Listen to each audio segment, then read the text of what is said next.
लोकसभा चुनाव के मद्देनजर उम्मीदवारी फॉर्म भरने की प्रक्रिया जारी है। तब आपको बता दें कि निर्दलीय प्रत्याशी के तौर पर भी कई लोग अपना नामांकन दर्ज करवा रहे हैं।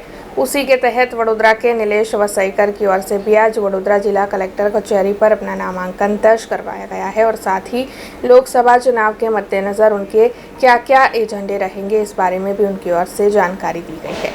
રીતના આજે કલેક્ટર કચેરી ખાતે 20 વડોદરા લોકસભાની ઉમેદવારી રજૂ કરી છે, ઉમેદવારી પત્ર આપ્યું છે અને વડોદરાની ખાસ જનતા માટે મારા 3 મુદ્દાઓ રહેશે। એક તો મોંઘવારી ને એક બેરોજગારી છે, પ્લસ કે પીવાના પાણીનો પ્રશ્ન છે। વડોદરામાં હાલ લોકોને પીવાનું પાણી નથી મળી રહ્યું અને ખૂબ જ લોકોને હાલાકી થઈ રહી છે।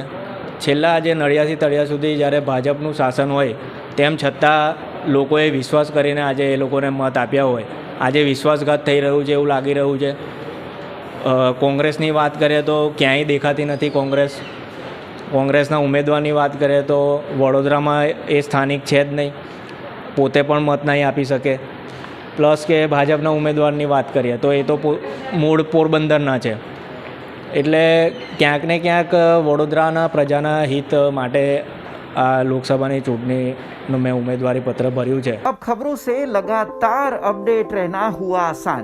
BRG न्यूज आपके मोबाइल स्क्रीन पर आज ही BRG न्यूज की mobile app Google play store और ऐप स्टोर से डाउनलोड करें और खबरों से लगातार जुड़े रहें।